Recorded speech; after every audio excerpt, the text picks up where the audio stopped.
நண்பர்களை நீங்க கூகுளுக்கு போங்க, ஏதாவது உங்களுக்கு ஒரு பிடிச்ச விஷயத்தை சர்ச் பண்ணுங்க. உதாரணத்துக்கு உங்களுக்கு பிடிச்ச கார் இனோவா கிறிஸ்டா இருக்குன்னா சும்மா நீங்க போய் அதில் சர்ச் பண்ணி பாருங்க. அது ஒரு வீடியோ உங்களை லீட் காட்டும். அந்த வீடியோ ஒரு 10 செகண்ட் நீங்க பார்த்துட்டு நீங்க சும்மா விட்டுட்டீங்கன்னா நீங்க எப்ப எந்த சோசியல் மீடியாவுக்குள்ள நீங்க போனாலும், இன்ஸ்டால போனாலும், ஃபேஸ்புக்ல போனாலும், நீங்க என்ன பண்ணாலும் அந்த கார் தொடர்பான விளம்பரங்கள், அந்த கார் தொடர்பான செய்திகள் திசைகள் தோறும் உங்களை நோக்கி குவிஞ்சுக்கிட்டே இருக்கும். இது காரணம் என்னன்னு கேட்டீங்கன்னா ஆர்டிபிஷியல் இன்டெலிஜென்ஸ். அந்த ஏஐ என்ன செய்யுது, 10 செகண்ட் பார்த்தாலே அது உங்களுக்கு பிடிச்ச விஷயம் அப்படின்னு நினைச்சுக்கிட்டு திருமண திசையெல்லாம் அந்த செய்திகளை கொண்டு வந்து கொடுக்கும். இது ஆர்டிபிஷியல் இன்டெலிஜென்ஸ். இதே ரியல் இன்டெலிஜென்ஸ் எங்க இருக்கு? நம்ம மைண்ட்ல இருக்கு, நம்ம பிரைன்ல இருக்கு. நீங்க உங்க வீட்டுல இருக்கிற பெண்கள், தாய்மார்கள் எல்லாம் ஃப்ரீ டைம் கிடைக்கும் போது நிறைய சீரியல் பாக்குறாங்க. என்ன இருக்கு சீரியல்னா, அவன் குடும்பத்தை இவன் கெடுப்பது எப்படி, அவன் கெடுத்த குடும்பத்தை இவன் கெடுப்பது எப்படி, செய்வனை வைப்பது எப்படி, பல்வேறு விஷயங்கள் என்னென்ன சமூகத்தில் புறையோடி இருக்கிற தீமைகள் இருக்கணும் அத்தனையுமே அந்த சீரியல்கள்லாம் காட்டுறான்.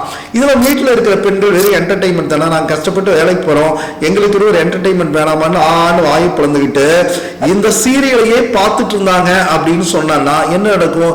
ரியல் இன்டெலிஜென்ஸ் இதெல்லாம் அவங்களுக்கு பிடிச்சதுன்னு நினைச்சு உண்மையாவே லா ஆஃப் அட்ராக்ஷன் பிரகாரம் அவங்க வாழ்க்கைக்குள்ள கொண்டு வந்துடும். இவன் ஒரு பொண்ணு நினைக்கலாம், ஒரு ஈரம்பு கூட நான் துரோகம் பண்ணதில்ல, யாருக்கு எந்த கெடுதலும் நினைச்சல, என் வாழ்க்கையில ஏன் இந்த மாதிரி ஒரு பிரச்சனை வந்துச்சு, குடும்பத்துக்குள்ள ஏன் சச்சரவு இருந்ததுன்னா வேற ஒண்ணு இல்லை நண்பர்களே.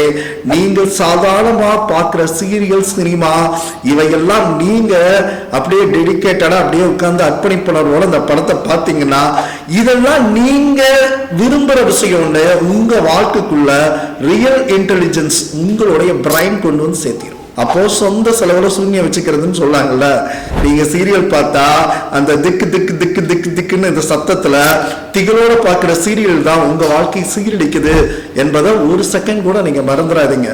வாழ்க்கை நல்ல விதமா போகணும், நீங்க பரமாத்மாவின் சொரூபம் என்பதை உணர்ந்து நீங்க வாழ்க்கையில ஜெயிக்கணும்னா சீரியல் போன்ற நிகழ்வுகளை பார்ப்பதிலிருந்து நீங்கள் உங்களை காத்துக்கொண்டாலே போதும், நிச்சயமா நீங்க ஜெயிப்பீங்க.